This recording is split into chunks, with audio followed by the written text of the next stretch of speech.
नमस्कार दोस्तों। मैं डॉक्टर एसपी सिंह। आज आज मैं अपने इस चैनल राजू डेंटल क्लिनिक में आपका स्वागत करता हूं।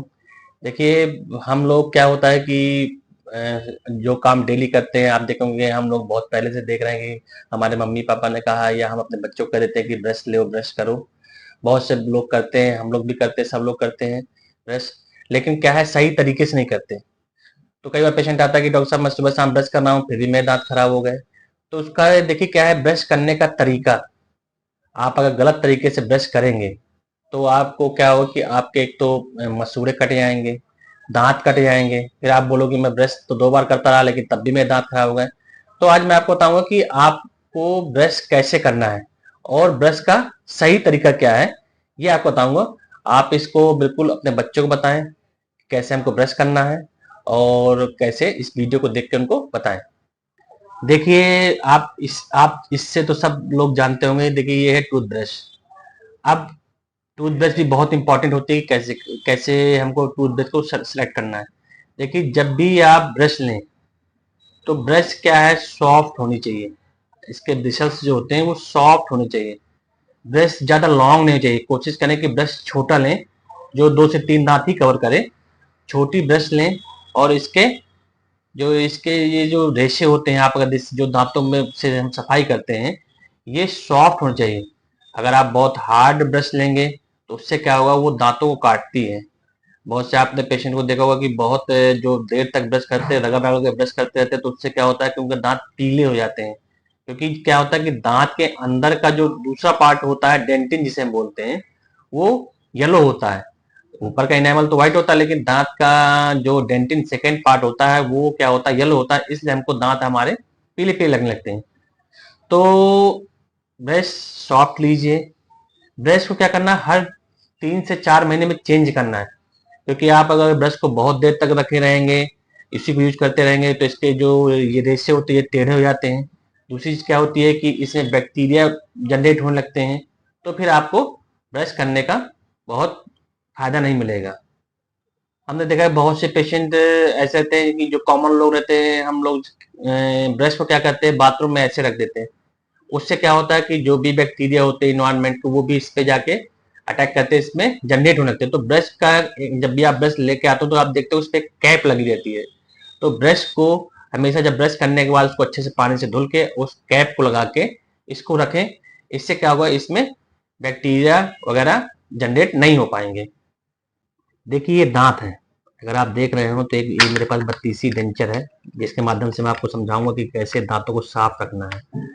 तो ये देखिए, ऊपर और नीचे के जब दांत हैं आपके, जब भी आपको ब्रश करना है तो ब्रश हमेशा, आप अगर पीछे ब्रश कर रहे हैं तो हमेशा राउंड राउंड ब्रश करना है आपको, राउंड को। और ब्रश का जो करने का तरीका ये होता है कि ब्रश 45 डिग्री एंगल, ब्रश के जो रेशे होते हैं और दांत की सरफेस, इसके इसमें 45 डिग्री का एंगल हो जाए, ताकि ऐसे करके साफ हो। अब पीछे एक्चुअली क्या गाल रहता है तो बहुत क्लियर नहीं हो पाता, तो हम पेशेंट को बोल देते हैं कि आप राउंड राउंड ब्रश करिए ताकि ये साफ होता रहे। एक बार में 2 से 3 दांत ही कवर होते हैं, और ब्रश को करने का टाइमिंग जो होता है वो 2 से 3 मिनट ही होता है। सबसे ज्यादा इंपॉर्टेंट है कि आप सामने ब्रश कैसे करते हैं। अगर आप, बहुत से लोग होते हैं कि उठाया और ब्रश ऐसे रगड़ते रहते हैं, उससे क्या होता है कि एक तो मसूड़े कटते हैं। दूसरी चीज क्या होता है कि दांतों के और मसूड़ों के बीच में दांत कट जाते हैं, तो उससे समस्या होती है। इसलिए हमेशा क्या होता है कि अगर आप सामने ब्रश करना है तो हमेशा ब्रश दांत और ब्रश के इसके बीच 45 डिग्री का एंगल बनाइए, और इसको ऐसे करके ऐसे साफ करिए। मतलब ऊपर वाले दांतों में आपको ऊपर से नीचे करना है, और नीचे वाले दांतों में आपको नीचे से ऊपर करना है। 45 डिग्री का एंगल बना के आपको साफ करना है। पीछे वाले दांतों को भी आप एंगल बना कर सकते हैं, और ये आप राउंड डाउन कर सकते हैं। देखिए, सबसे ज्यादा जो गंदगी जमा होती है वो नीचे दांतों में इस सरफेस से जमा होती है, जो जीभ की तरफ होता है। तो इसको हमेशा जैसे दांत जिस डायरेक्शन में दांत होते हैं, उसी डायरेक्शन में आप ऐसे करके इनको साफ करिए। ऐसा नहीं कि आप मसूड़ों को रगड़ रहे हैं, आप ऐसे लेके दांतों को साफ करिए। तीछा दांतों के लिए भी मैं आपको बोलता हूं कि हमेशा दांत की सरफेस तरफ को लेके और ऐसे ऐसे करके साफ करिए। ब्रश बहुत जल्दी जल्दी नहीं करना है कि बहुत जल्दी नहीं कर रहे हैं, या बहुत प्रेशर से नहीं करना। प्रेशर का तो बहुत ही जेंटली प्रेशर लगाना पड़ता है। ऐसा नहीं कि आपने खूब जोर से कर दिया तो मसूड़े से खून निकलने लगा या दांत कटने लगे। तो आपको यही चीज आपको इस साइड भी करनी है। नीचे दांतों के लिए भी आपको दांत की सरफेस से 45 डिग्री का एंगल बना के और इसको ऐसे करना है। ये सब करने के बाद दांत का जो ऑक्लूजल सरफेस है इसको जरूर साफ करें। इसको तो आप ऐसे भी साफ कर सकते हैं, है ना, इससे कोई समस्या नहीं है। बस आपको ध्यान देना है कि पोस्टीरियर दांत है, पोस्टीरियर दांतों की पीछे दांतों के लिए आपको राउंड राउंड करिए। एंटी सामने वाले दांतों के लिए आप हमेशा दांत की डायरेक्शन में एंगल बना के आप ब्रश को ऐसे करके साफ करिए। वही चीज यहाँ। अब ऊपर दांतों में ऊपर से नीचे और नीचे दांतों में नीचे से ऊपर, तो इससे आपके दांत क्लीन हो जाएंगे। तो जब भी आप ब्रश करें आप अपने बच्चों को बताएं। कभी नहीं कि जैसे हम लोग बहुत से हम लोग बताते थे बच्चों को ब्रश दे देते हैं तो ऐसे इसको रगड़ने लगते हैं, इससे दांत खराब होते हैं, दांत कटते हैं और मसूड़े खराब होते हैं। देखिए ब्रश आपने अगर दांत साफ कर ले, इसके बाद एक चीज होती है जो हम लोग जल्दी जल्दी भूल जाते हैं, टंग क्लीनिंग। मतलब हमको जीभ की सफाई भी बहुत जरूरी होती है। बहुत से लोग ब्रश करते हैं और जीभ की सफाई नहीं करते हैं। वो जीभ में भी बहुत से बैक्टीरिया रहते हैं जो क्या करते हैं कि आपके दांतों में फिर से इन्फेक्शन करते हैं, मसूड़ों में फिर से इन्फेक्शन करते हैं। इसलिए बहुत से मार्केट में टंग क्लीनर आते हैं, या ब्रश से ही दांत को जीभ को रगड़ के उसको साफ कर सकते हैं। तो ब्रश करने के बाद जीभ को साफ करना बहुत जरूरी है।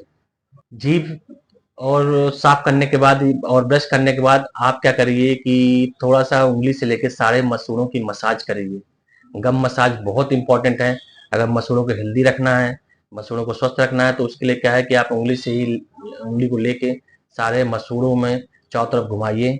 उसको 2 से 3 मिनट तक हल्के हाथों से उसकी मालिश करिए। उससे क्या होगा कि मसूड़े आपके हेल्दी रहेंगे। आपको मसूड़ों में स्वेलिंग या मसूड़ों में खून निकलना, ये समस्याएं बहुत कम होगी।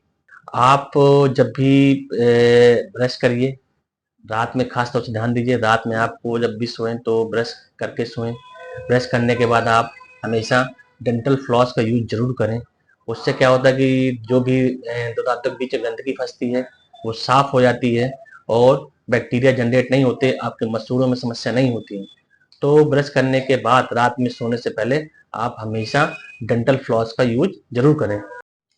देखिए मैंने आज आपको बताया कि कैसे ब्रश करते हैं, ब्रश करने की टेक्निक क्या है। आप इस टेक्निक से अगर आप ब्रश करेंगे तो आपके दांत खराब नहीं होंगे। आप अपने बच्चों को जरूर सिखाएं, क्योंकि बच्चे जैसा आप देखेंगे आपको वैसे ब्रश करेंगे। अगर आप उनके सामने ब्रश करेंगे तो वो आपको देख के ब्रश करेंगे। तो आप बच्चों को पहले आप उनको शीशे में आप उनको शीशा पकड़ के बैठिए, बताइए कैसे ब्रश करना है। अगर आप एक बार वो सीख जाएंगे तो वो सही तरीके से ब्रश करेंगे। और अगर सही तरीके से ब्रश करने लगे तो फिर एक तो उनको मसूड़ों समस्या नहीं होगी, उनके मसूड़े नहीं कटेंगे, उनके दांत नहीं कटेंगे और दांत में कोई समस्या नहीं होगी। तो ब्रश करना, जितना ब्रश करना इंपॉर्टेंट है उससे ज्यादा इंपॉर्टेंट है कि आप ब्रश सही तरीके से कर रहे हैं कि नहीं कर रहे हैं। तो आप सही तरीके से ब्रश करिए, दांतों को स्वस्थ रखिए।